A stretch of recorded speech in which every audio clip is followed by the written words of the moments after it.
Assalamualaikum warahmatullahi wabarakatuh. Terima kasih yang sudah mengunjungi channel kami. Dalam kesempatan kali ini saya akan melanjutkan pembahasan soal ujian sekolah IPS paket 1. Ini adalah video bagian ketiga. Di video yang ketiga ini akan dibahas soal nomor 11 sampai soal nomor 15. Baik, silakan untuk disimak pembahasannya. Soal yang ke-11, perhatikan pernyataan-pernyataan berikut. Yang pertama, memudahkan komunikasi dan interaksi antar masyarakat. Nomor 2, hilangnya budaya asli karena tergerus oleh budaya luar. Nomor 3, munculnya budaya-budaya baru yang belum tentu sesuai dengan budaya setempat. Nomor 4, pengaruh budaya yang baik dari dalam atau luar daerah sehingga memperkaya keragaman budaya. Berdasarkan pernyataan-pernyataan di atas yang merupakan dampak positif akibat pengaruh kondisi geografis Indonesia terhadap kondisi sosial masyarakatnya adalah A. 1 dan 2, B. 1 dan 4, C. 2 dan 3, atau D. 2 dan 4. Nah, di sini dijelaskan mengenai dampak positif dan dampak negatif letak geografis Indonesia.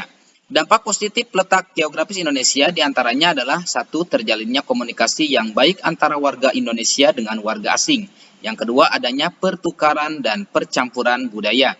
Adapun dampak negatif letak geografis Indonesia adalah 1. Mengakibatkan perubahan perilaku yang tidak sesuai dengan budaya Indonesia. Kemudian yang kedua, hilangnya bahasa daerah. Kemudian yang ketiga, timbul budaya yang tidak sesuai dengan nilai budaya di Indonesia. Kita perhatikan di sini berdasarkan pernyataan-pernyataan di atas yang merupakan dampak positif. Nah, berarti di sini dampak positif ya dari pernyataan-pernyataan nomor 1 sampai nomor 4 kira-kira yang mana? Nah, di sini ada ya, memudahkan komunikasi dan interaksi antar masyarakat ini adalah salah satu dampak positif letak geografis Indonesia.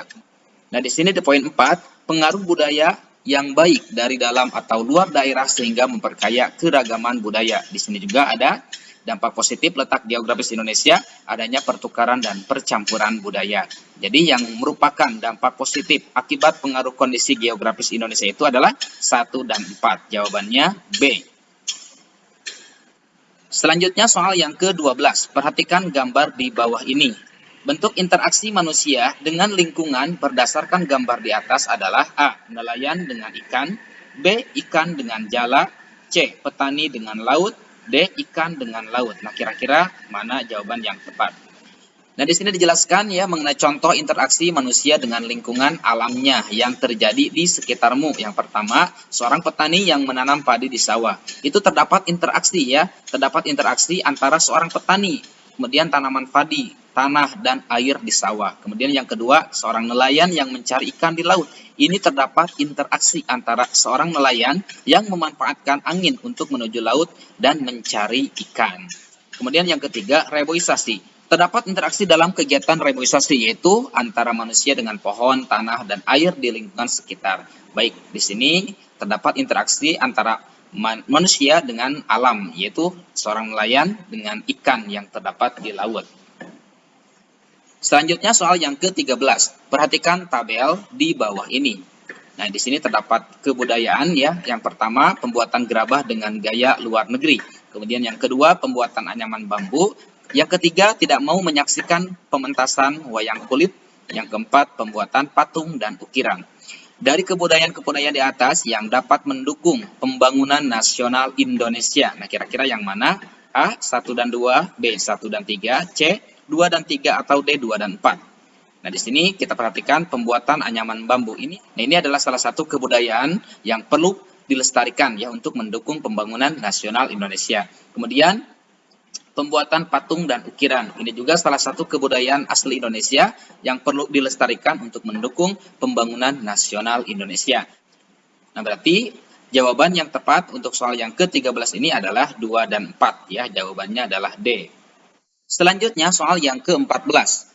Adanya sanggar tari dan sanggar teater merupakan contoh pembangunan sosial budaya. Sanggar tari sebagai sebuah wadah untuk melestarikan budaya dan juga wujud interaksi antar anggotanya yang berasal dari beragam suku ataupun daerah.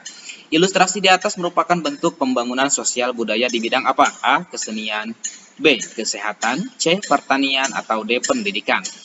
Nah, di sini sudah jelas ya mengenai sanggar tari dan sanggar teater itu adalah merupakan bentuk pembangunan sosial budaya di bidang kesenian. Jadi jawabannya adalah A untuk soal yang ke-14 ini.